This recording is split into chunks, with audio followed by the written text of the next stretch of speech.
Okay, again, this is the HTML document which is being executed by your browser. What exactly are the browsers? Browsers like Internet Explorer or Chrome, two examples. What they do is that when you give them a text file which is in the format of HTML document, they are going to process and they are going to display, whatever you like, on the screen. The nice thing about HTML is that there is no crashing of your browser, meaning if I make a mistake on any one of these codes that we are going to talk about, the browser is not going to crash. The design that you will see on the screen is not the way that you want, but you are not going to cause the browser to crash here. What we are going to talk about in this unit is talking about all these tags that you will see, that you see here on the screen. We are not going to cover everything because, God, I mean, it takes hours and hours of class time to teach you everything about these tags. Where are you going to get all this information is online. I'm going to tell you where are the best sites you can go and get the information about HTML. But at the moment, we are going to talk about the basic tags in HTML. So let's go back to the lesson and see what exactly HTML is all about. Again, as I said, HTML is hypertext markup language. Now, what are all these markup languages, tags, are going to be summarized in this lesson. How do you start a tag is very simple. You use a text editor and you start typing, all these HTML tags the way you want it. Now, what is the editor that you are going to use? You can use a notepad if you want to do it. You are not going to use something like Word, Microsoft Word, because Microsoft Word is going to add formatting tags, which is going to be a headache when the browser opens it. So you can either use Notepad to start writing an HTML document, or you can use online softwares to do it for you. In our case, it's easier than you think, has an HTML editor, which is very simple to use. So what I want you to do now is to go easier than you think and sign in. So go ahead while I sign in on my computer. And you are on this screen. Can you see mine? With the fake student. Yes. Okay, great. Now, what I want you to do is to go and click on eTools, select your course. You have only one course to select it, and then select the tool. The tool is HTML editor. This is the one, HTML editor. Click on that one and navigate to HTML editor.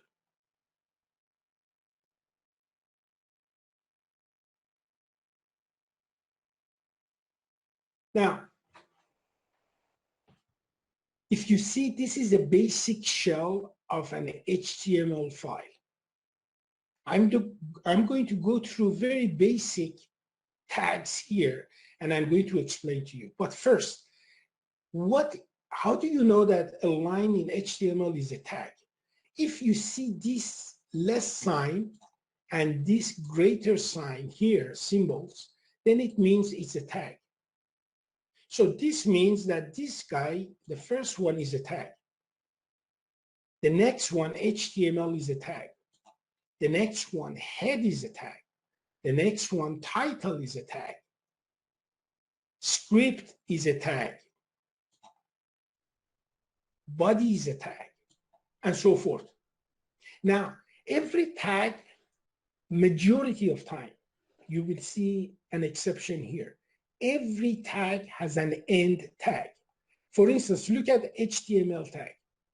HTML tag has a /HTML somewhere here, which is here. You see HTML starts here and it ends here. This tells the browser, which in our case is a Chrome, that whatever you see here is the content of your HTML document. That's the first thing. The first line of the code here, it tells the browser that this document is HTML here, as it says HTML, and it's HTML5 document. How do we know it's HTML5? Because of this, because of this phrase here, doc type. Now, what exactly is HTML5? When web pages started, they started with the basic HTML. Let's call it HTML0. Then it went, after a while, they added new features to it. It became HTML1, HTML2, and so forth until HTML5. Now, this means that all these HTMLs, they have the previous version, and they added new properties to it. So this one is the newest one, HTML5. And this one specifies that the document is in HTML5. So when the browser opens a page, let's assume that it has, a bank of information. It knows that it has to get all these properties in the document from that database. So do you have to have this one on the top? Not really. You don't need to have this, line of tag, on the top of your HTML document. Now, HTML file is not case sensitive. This means that if I have HTML in uppercase or lowercase, the browser doesn't care. Chrome doesn't care if HTML in uppercase or lowercase, as long as it says HTML here in the tag. So that's a good thing about it, because some programming languages are case sensitive. So if I write, let's say, HTML in uppercase is different from HTML in lowercase. But in HTML, browser doesn't care if it's in upper or lowercase. The next tag, which is important, so this one was the first tag, HTML and the end tag. The next tag is the head tag. What exactly is the head tag? It has all the information about the document from here to here. So this is your head tag, starts and end here. Now within the head tag, you have another tag which is called title. Okay, this is very important. What exactly is the title? Is the name that appears here on the top of the page. You see the address bar here on the top that I have, it says welcome to Easier Than You Think. This is where the title comes. I want to show you what exactly it means. Whenever you write your HTML document here and you want to see what is the end product, meaning what is going to appear on the browser, click on preview in the browser. So click on preview in the browser. This is what it shows. This is the output of that HTML file. If I close it, you will see all these lines. They were useless to you as a designer. The only one which was important is this one. Now, you see the title here, type your page title here. If I click preview in the browser, what does it say here? Type your page title here. This is the purpose of title tag. It's going to set the name that appears in the browser's title of that page. Give you one example. Let's change this one. Let's say to Dora. Okay?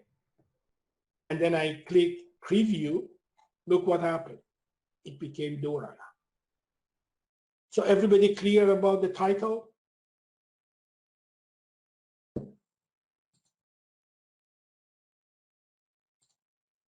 Okay, so everybody knows about the title. That's good.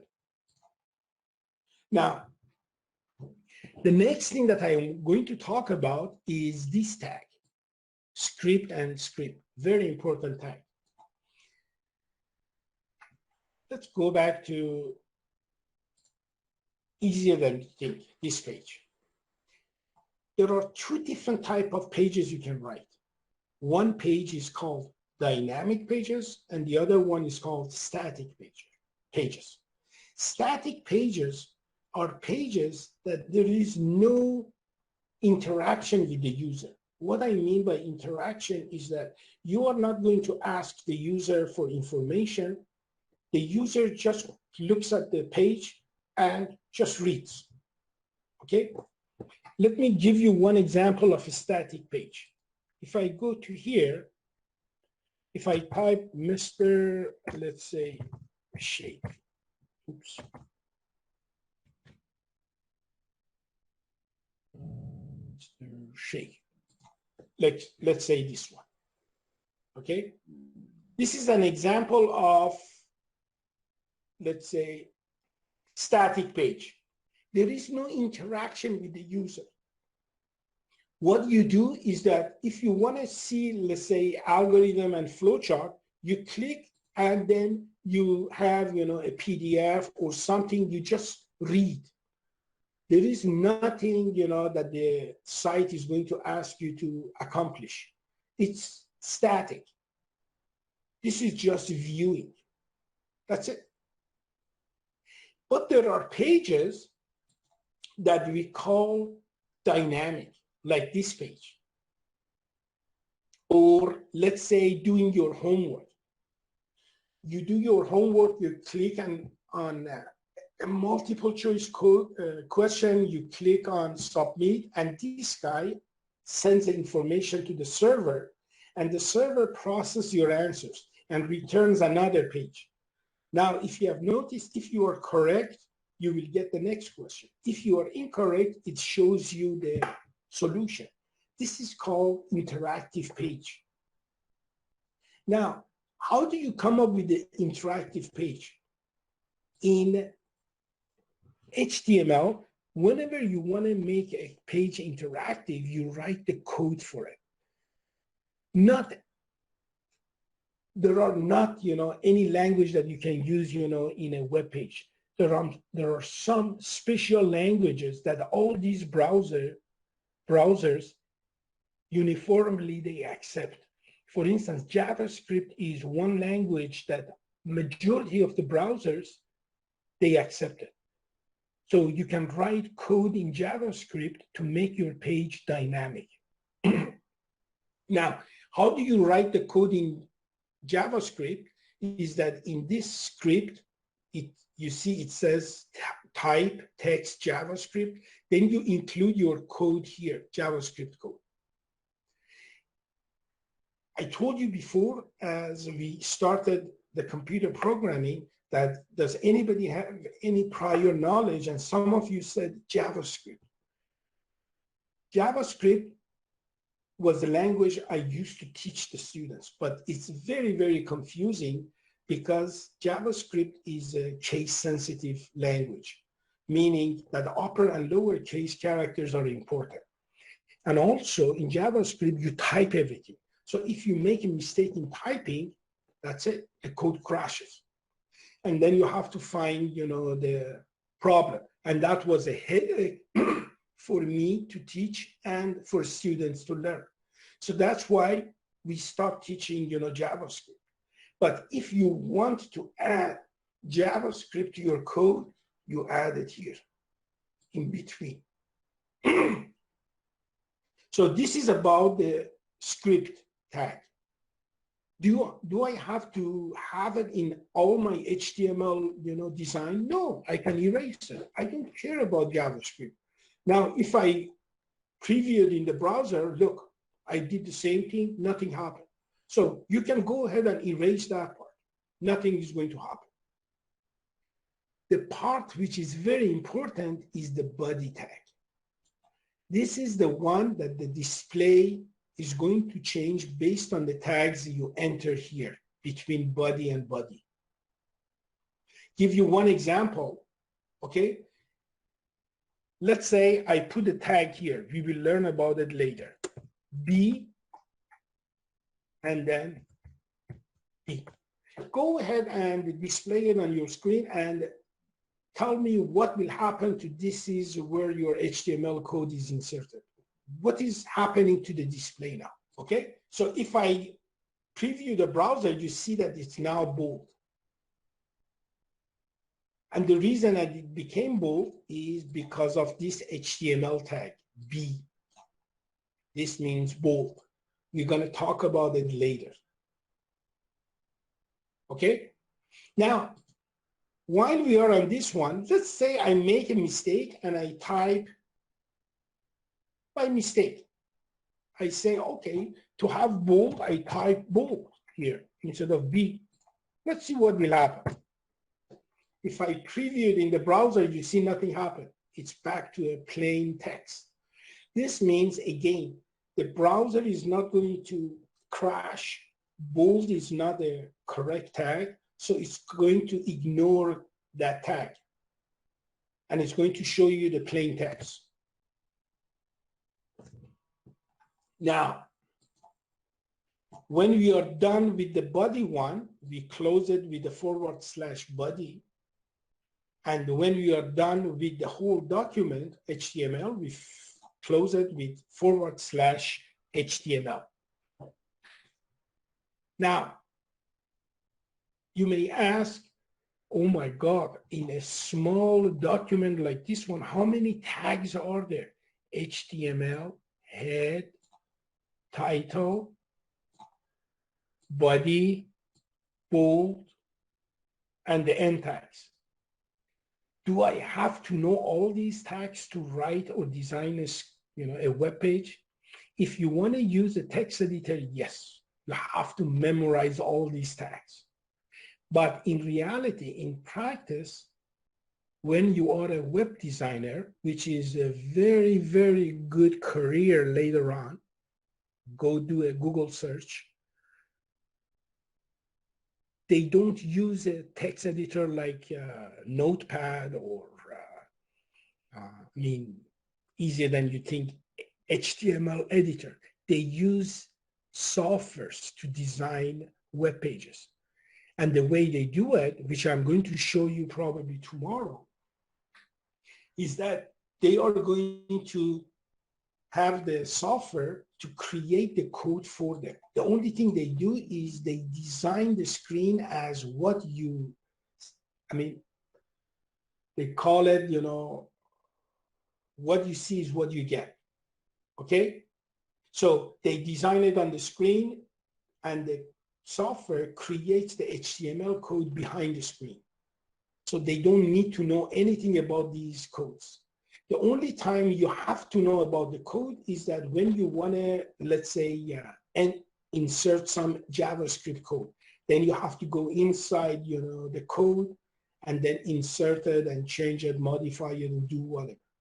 But to design a basic page, they use software to do it. They don't do it in Notepad. Everybody okay so far? Yes. Excellent. Great. So let's start with different tags. First of all, this bold is incorrect. We saw, okay? You have to use B. But the first tag we are going to talk about is heading. Let's type H1 here and H1 here. And let's change this one to, this is heading 1. And then let's preview it. You see what happened to the text? It became larger and it is already bold. Okay? Now, let's copy this one and let's paste it again. And this time, I'm going to change H1 to H2. And then preview it in the browser again. You see what happened? Now you have two lines of text. One is bigger than the other one. This is heading 1 and this is heading 2. I forgot to change this one to 2. This is another tag, H2, which creates what we call a heading 2. Now, how many headings I have in HTML? There are only 6 headings, H1, H2 to H6. So what I want you to do is to copy and paste these 2 lines 3 more times. So copy this, the whole thing, and change all these to H1 to H6 and these to H1 to H6 and the numbers to 1 to 6. Go ahead and do it and then display it on the screen. See how it looks. So change this one to H3. Oops. H4, 5, 6.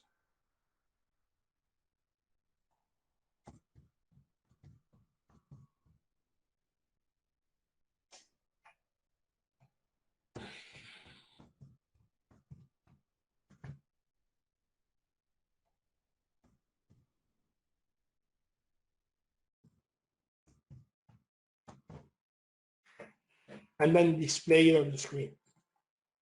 You see the size decreases from H1 to H6. Now, if you think that there is another H over there, which is H7, and I'm not telling you about, let's change this one to H7, this one to H7, and this to H7.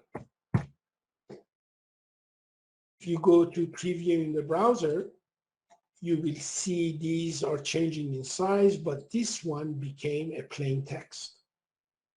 The reason is that H7 does not exist. The browser didn't crash, but the design is not what you expect.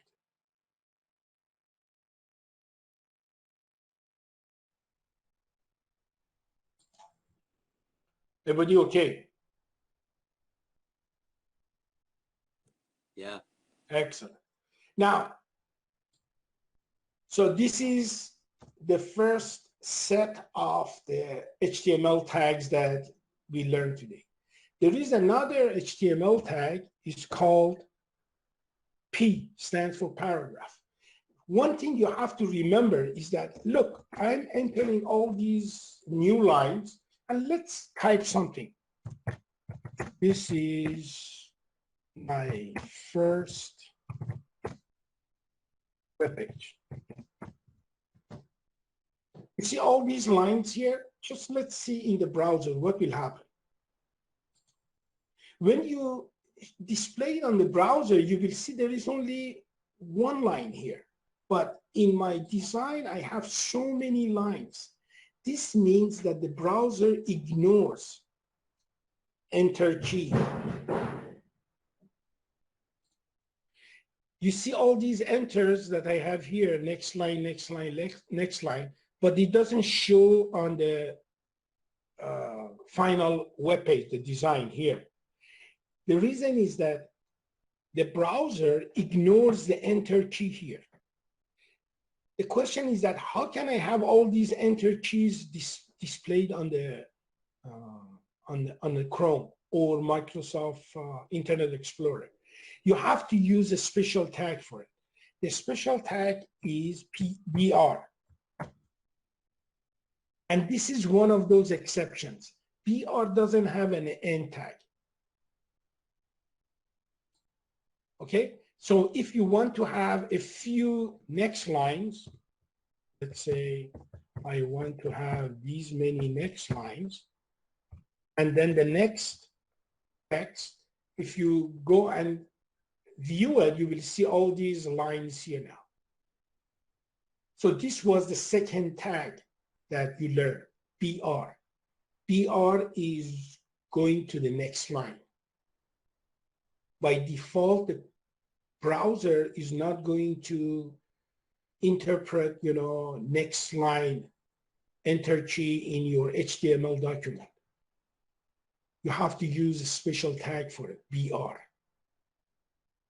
Okay, now there is another new tag that I'm going to talk about. Is called P, means paragraph. How it starts, again, with the less sign, P, greater sign to start the tag, and then obviously to end it, you use /P.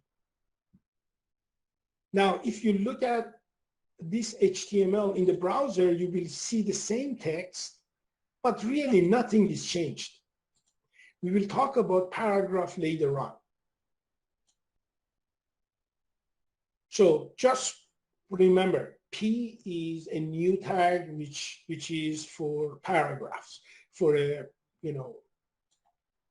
paragraph of text if you want to display on the web page.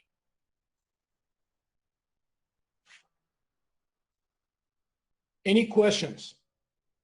Okay, so the next thing I'm going to talk about is link.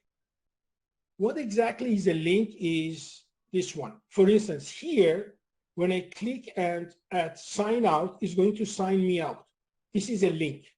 This is a link. This is a link with the finger, showing, on the text. How am I going to create these links in HTML? It's very simple. The HTML tag is a little bit silly, the name, but again, I can't do anything about that one. Let's say I want to create a link with the name Google so that when user clicks on the word Google, it goes to the site google.ca. To do that one, okay, let me increase so you see what I'm typing here.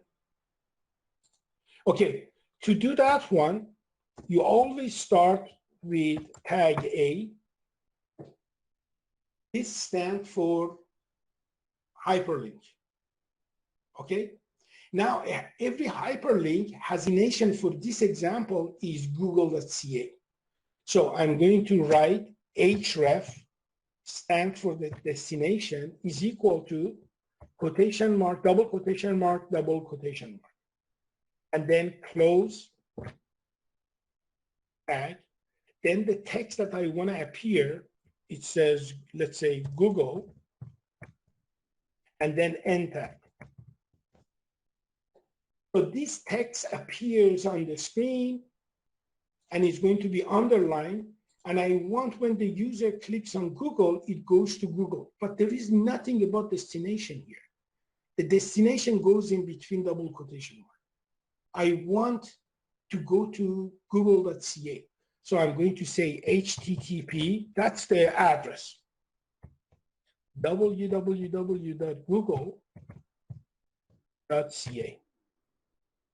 Okay, and that's it. This is a hyperlink now. Now, if I go and show it in the browser, this is what I get. You see this one, Google? When the cursor is over it, it becomes a finger. If I click on it, look, it goes to Google now.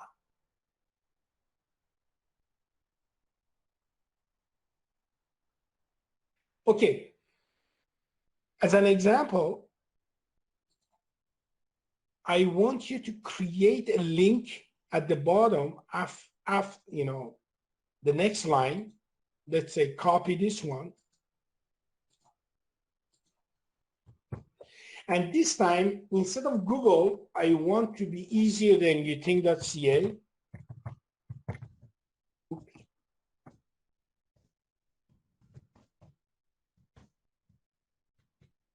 Okay, it says easier than you think, and I want, when the user clicks on it, go to easier than you think.ca. Go ahead and see if you can accomplish that.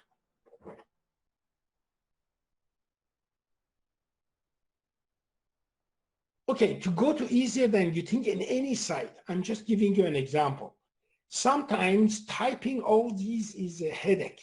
It's a pain. The best way to do it is to go to the site let's say easier than you think.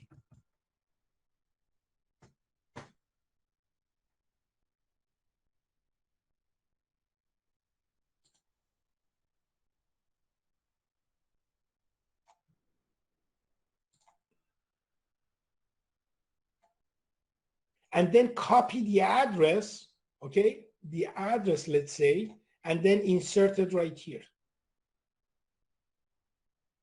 So that's another way of doing it. It's very easy. It's not hard. So my advice to you when you want to look at the address, just go to that site or the destination that you want, copy the address, and then insert it between the double quotation marks. So this is about links. The next one that we are going to talk about is a web page is not a web page without images. Now, what is the tag for image? The tag for image is img. Okay, that tells the browser that now we want you to insert an image. An image, okay, has a destination, a source. And my source in HTML for image is src in source.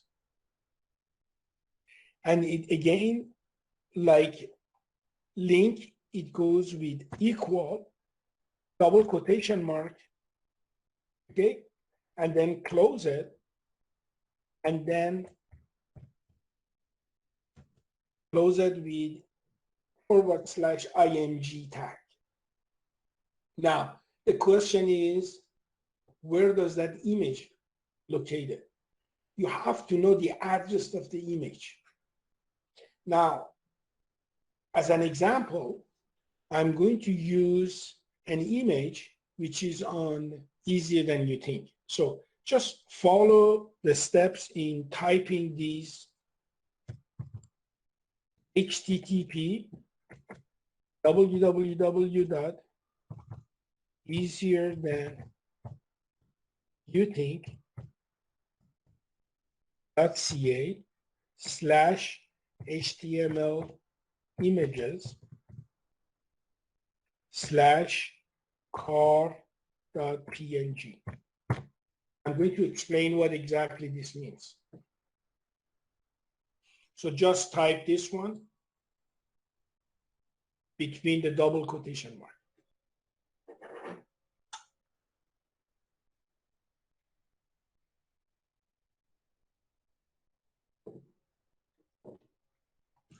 Now, what this means that browser looks at this one, it says img, so it's an image. The source of the image is HTTP easier than you think. This HTML images is a folder on the server. And this is the file, car, the image is called car, and the type is PNG. And it's going to get that image and it's going to insert it in your document. So if I go to preview in browser, you will see the image right here. Did you see the image on yours? You did it. Excellent, excellent. Now, what will happen if I made a mistake on this address in this source? Let's say I made a mistake and I type instead of PNG, JPEG. That's another type of image, JPEG. If I click on this one, oh, I have the JPEG here. Okay, so I have the JPEG. So this is not exactly I wanted to show you. Let's say I made a mistake and the name I type R, car. If I click preview in browser, you see what I have here? This means that this is an image, but doesn't exist. browser could not get this image. That's why you see, a square like this one. This means that you have to go and check your code and see what the problem is. Now, to give you another example, instead of this, let's get the image called road.png. And let's see what it shows. This is road.png now. This is another image.